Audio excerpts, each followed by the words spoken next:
Hey everybody, welcome back to Havoc Maker Studio. My name is John, and I'm hoping you guys are having a great Friday. The weekend is here. Hopefully this is your time to be able to hobby and play games, or maybe just enjoy the weekend from having a long week of work. And if you're working this weekend, you have my sympathy, and I'm hoping that your next day off goes well in regards to your hobbying. Enough of that. Let's talk about Games Workshop. Now, this is relatively a pleasant discussion. I know I'm usually spicy in regards to Games Workshop and their mannerisms, their corporate behavior, and stuff like that. But today, we got some cool stuff. So, today, officially, a few minutes ago, they made an announcement about Fuegan. He's one of the Phoenix Lords for the Aldari. This came out kind of out of nowhere. Maybe. So I'd say about close to a day ago, some images popped up across Reddit, Facebook, and some YouTubers managed to get those photos or images sent to them, and they made some great videos. Make sure whenever you do check out some videos for Fuegan besides this one, make sure that you always leave a like and a subscribe. It doesn't cost you anything, but it does help everybody's channel. So thank you so much. Now, this leak happened as a result of, from what I'm gathering, it's kind of hard to piece together all the actual details, but apparently a customer of Games Workshop had ordered a product, and inside that product was, as with any of their product, is a little pamphlet that has, hey, this is how you build the model, step-by-step instructions, and they usually, or almost always nowadays, include the rules minus point values and a couple other special abilities and whatnot. But at least the stat line, so you can see the statistics of the model itself and their weapons. And that's where all this spawned from. So first, let's go ahead and take a look at the official announcement, and then we'll take a deep dive-ish into what the rules are. So first up, over on the Warhammer community page, you can take a look at Fuegan, the Phoenix Lord, the Burning Lance. Let's take a look at the video they've got.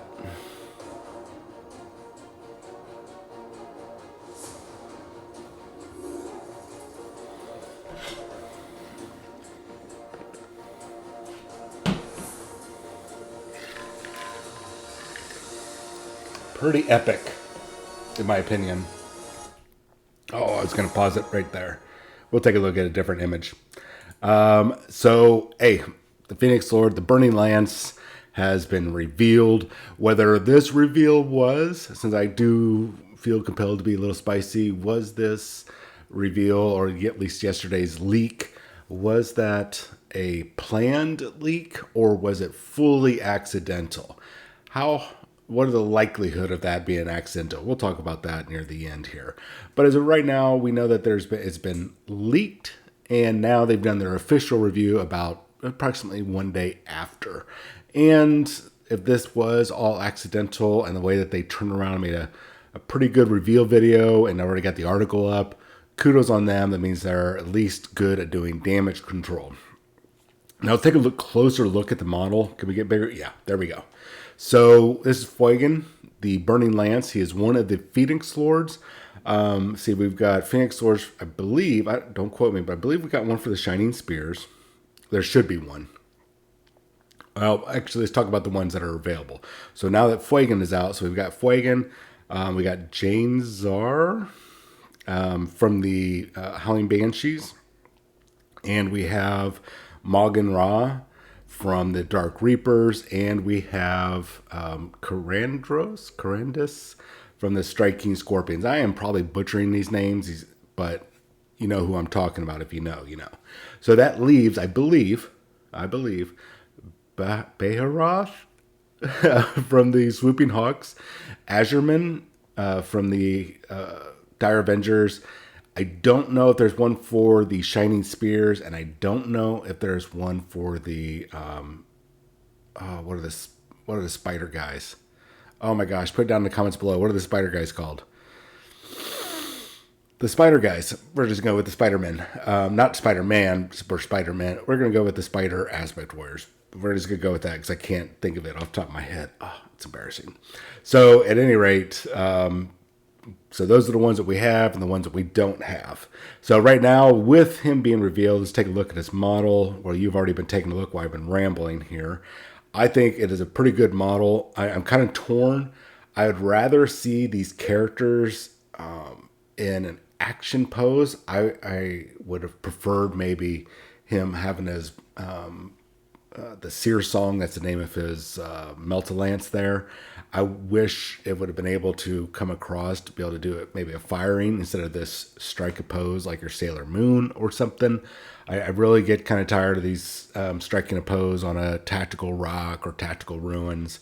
I'd rather see a more action-oriented leader. But on the flip side of that is if you do that, you miss all the details here on the chest and the waist. So you kind of miss out on really kind of seeing this great profile of this character. I'm caught between the two. I'm leaning more towards the action pose, but it is what it is. Now, Fuegan has always been kind of one of my favorites next to Jane Zar. I always thought Jane Zar was really cool. I remember reading about her in way back. One of the first books out there that Games Workshop put out for Warhammer 40,000. It was the Inquisitor War with Inquisitor Draco. Is it Cal Draco? I think it might be Cal Draco. And then his band, and I believe he was assaulted by Jane Zar, if I remember correctly, how the story goes, in the webway. Anyways, so those two are like my favorite aesthetically and kind of like the way I would like to go about combat, which is two different ways, mind you. I do like the aesthetic of this. As a hobbyist and as a painter, love that helmet. As somebody that's worn Kevlar and worn nods or night vision goggles on his helmet, I could tell you I would hate to have those big wind sails on my helmet, but as a hobbyist, it looks freaking awesome. I like the fact that they still got his fire axe there. It's looking pretty pimp, and of course that fire lance or the Melt-A-Lance looks really awesome. So I think they did a really good job on presentation of him. The backside is about what I expected. He clearly works out. Look at those glutes. I mean, not big workout. It's probably more of a cardio guy or a CrossFitter. But I do like the back keeps it kind of nice and plain and puts all the bling up front. So your main focus is on the intensity of what this guy is bringing to the table. So really cool. I'm pretty digging it. I'm pretty digging it. Let's take a look at the rules. Now, we don't know if or what his special rules are going to be, but we can at least kind of make a prediction or an estimation on what we're going to actually get from him. So if you're looking right now, we've got two different rule sets. We got the current, which is on one side, and then we've got obviously the new. I try to keep them as labeled as possible, but just to be clear. Now, I'm not showing the old rules, the old special rules, because we don't really have a comparison, but he at least had a feel no pain and some other rules to go along with it. Will he have that going forward?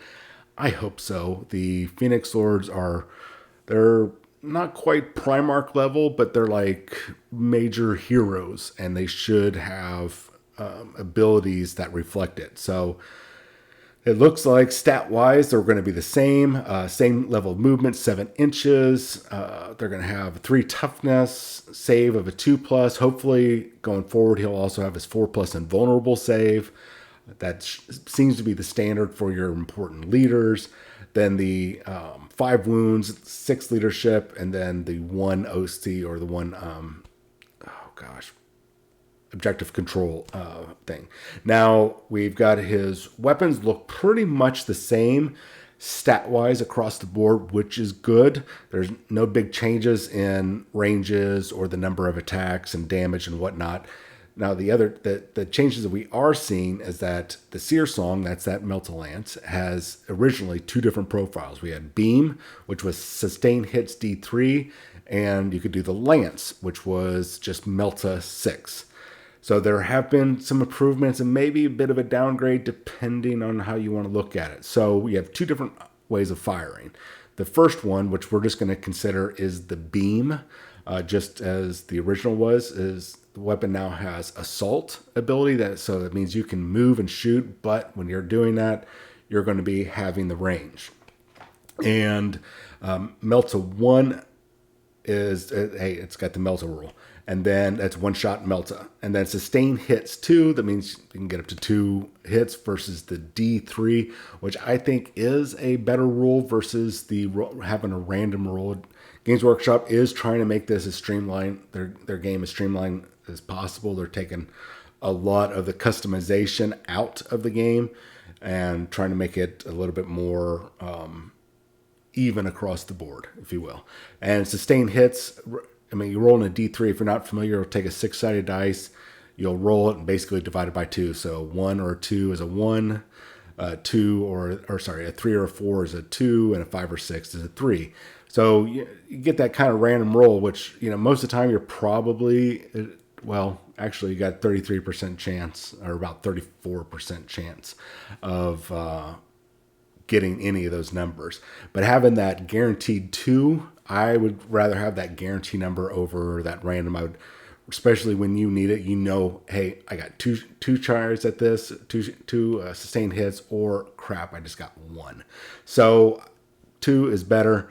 I don't know about the assault rule on there. I'm not too sure about that. And the same thing on its lance ability. They at least kept it as Melta 6, but I'm not sure how I feel about the assault rule, or having that assault rule on it. Be able to move and shoot is great, but losing that that range is kind of a pain. Anyways, we'll move on. The fire axe looks like it's going to stay the same. It's going to be melee weapon. Still, it's got your 6 attacks, your weapon skill, your 2+, strength 5, AP 4 with 3 damage. So pretty much across the board, I would say he either stayed the same, or depending on how you feel about the assault rules, he got a glow up, or he might have gotten a downgrade.